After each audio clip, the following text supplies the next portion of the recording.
Hey everybody, what is up? Welcome to another Paragon video. Today I want to give you guys a couple of critical opinions that I have about Monolith after playing it some more and being pretty extensively into it.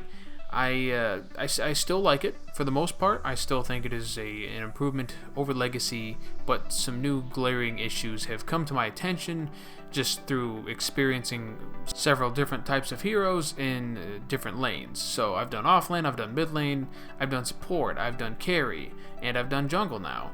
And having experienced all of those things together, I can kind of get like this full glimpse of what Monolith is and how all of those positions work together to create the Monolith that we know right now. So I've been reflecting on that, and I came up with a couple of things that I feel Monolith would majorly benefit from. One, movement speed needs to be lowered. Not dramatically, but there definitely needs to be some kind of change to it. I'm not talking faster either, but definitely slower. Maybe the amount that travel mode got nerfed right before Monolith came out. If you guys remember that, at the time it was pretty substantial, and I felt that it was a little unneeded given just how big the map actually was and how slow your regular movement speed was. But that's the thing about Monolith, is that we are essentially, given the size of the map and the ratio of our speed inside of it, we are essentially in travel mode all of the time, including combat, even when we're attacking. So everything's really chaotic, really quick. You lose sight of your targets very quickly. It's harder to like keep them within your crosshairs, I find, especially with melee heroes for some reason. I mean, I'm on a controller. I have a better time with Twin Blast than I do, say, with Chimera in terms of keeping people where I want them to be. And now I could probably fix that by, say, playing with a mouse and keyboard. But there shouldn't be advantages, and there are going to be advantages, but there shouldn't be advantages like that when it comes to switching between these two different control methods.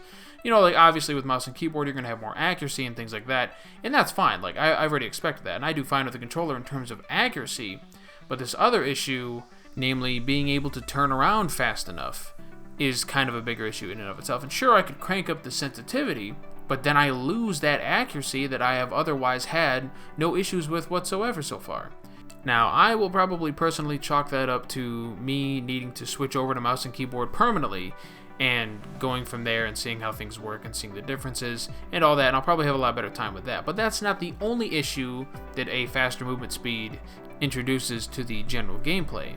And that is the deathmatch syndrome that kind of permeates Monolith at all stages of the game. Early game, mid game, and even late game. There's always this sense that once a fight happens, everybody's able to just converge onto that point, and then there's always a team fight. Like 9 times out of 10, it always devolves into some kind of team fight. And that's due to the fact that rotation times can be counted within single digits.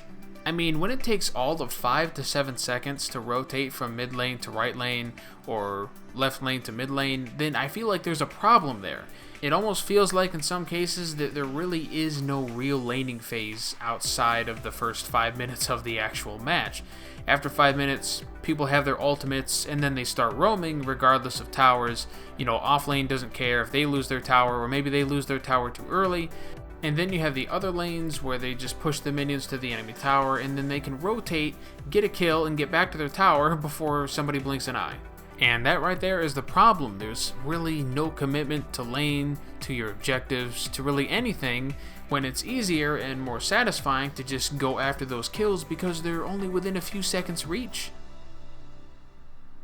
And it almost entirely eliminates those interesting scenarios from Legacy where you could catch out somebody mano a mano and he couldn't escape from you because of the way the movement system worked, and it was satisfying because you knew you got that kill because you were able to catch them out. But now catching people out doesn't really work, simply because when you're attacking them, you are automatically slower than they are just running away. There is almost no punishment for being caught out, because you have your movement speed abilities, you have your crowd control, and all it takes is one Sevarog snare or one Twin Blast little rocket jump, and he's out of harm's way, and you can't really catch up to him unless you have an ability of your own, and then you're just like pecking each other every 5 seconds or so with your movement speed abilities. You know, you using yours to catch up to him just for a couple seconds, getting a couple hits in, and then he uses his to get away again.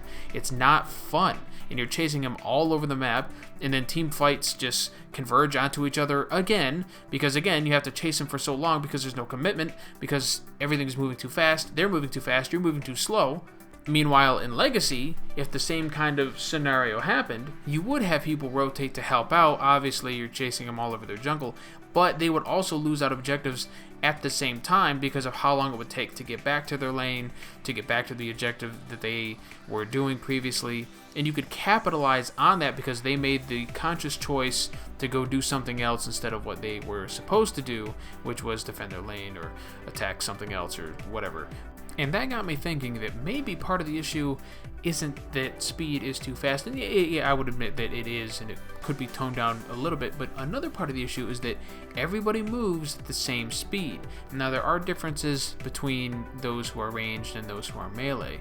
But I would go so far as to say that that's not quite enough in my experience, and that there could be a balanced way to make it so that every class of hero has a different movement speed, or even every hero themselves has a different movement speed compared to their contemporaries. So those in jungle would obviously move faster than those who are tanky, like Chimera versus Steel. Chimera would just naturally move a little bit faster. Chimera versus Twin Blast would naturally significantly move faster. Not to the point where it would be unbalanced, but to the point where Twin Blast wouldn't really be able to run away from somebody who's basic attacking him and who is a jungler. Now, if that doesn't work for any reason, you know, whether it be balance, or maybe it's too much work on Epic's end, or, you know, what have you, what they could always do is implement some kind of boot system, like a lot of other MOBAs do, to dictate the added movement speed on your hero. What they could do from there is make it so that each deck has its own slot for the kind of boot that you want, and you would get this right from the very start of the game, so you wouldn't have to worry about having a super slow speed until you upgrade kind of thing, like a lot of other MOBAs do with their boot mechanics. So you start off each match with the boots already equipped, and there, say, would be maybe 5 different kinds of boots. One would be the legacy style travel mode with root, you know, to offset the whole like extra added speed, where your basic movement speed would be a little bit slower than the rest of the people who use the, say, normal Monolith speed that we have now. You could have other variations on those kind of boots as well, and maybe have some new stuff. One idea that comes to mind could possibly be some kind of verticality boot that allows you to jump a lot higher at the cost of some of your maximum speed. Like, say, if you are at the bottom of mid lane, you're in the river, and you see those ledges above you, right? Well, those boots would allow you to jump on top of those ledges. There could also be some boots, kind of like ice skates or something, where they would be a little bit slower than all of the rest of the boots, but you would get a pretty sizable movement speed buff whenever you were on water. And those could be called, like, I don't know, rotation boots or something.